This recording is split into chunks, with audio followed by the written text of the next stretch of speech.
Kardeşler diqqətlə baxın, size bir şey göstereyim. Bak başladık çəkilişimizə. Görürsünüz baba, görürsünüz kardeşler. İndi bu iPhone şərəfsiz iPhone. Donur çəkiliş vaxtı. Başa dondu, bax saniyəsi ilişir qalır. Çəkiliş vaxtı biraz reski hərəkət edən kimi donur. Bax görsən, öz-özünə dondu atdı.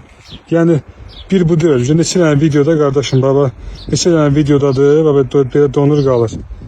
Yəni burada çəkirdim, çəkiliş vaxtı dondu qaldı. Yəni konkret olarak kardeş zibil, iPhone 16 konkret zibil. 2 ildir bu dəqiqə bu çəkilişi 14 nə eləyirəm, 14 Pro ilə.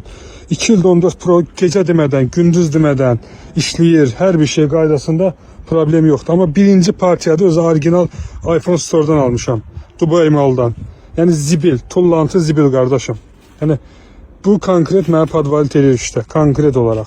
Yəni sonraki partiya alınanlar bomba kimidir, amma bu konkret bildiğin zibil. Çəkiliş edeceğim 7 saniye sonra, 8 saniye sonra donur. Hatta yine başladık kardeşim çəkməyə. Görsəniz ama açıp bağlamışam. Ola bilər ki donmaya da bilər.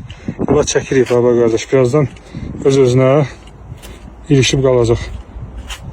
Yani bayağı öz-öz gördünüz. Şimdi ola bilər ki, aha ilişdi bak. İlişdi. Heç nəyə əlimi dəymirəm bak. İlişdi görsən.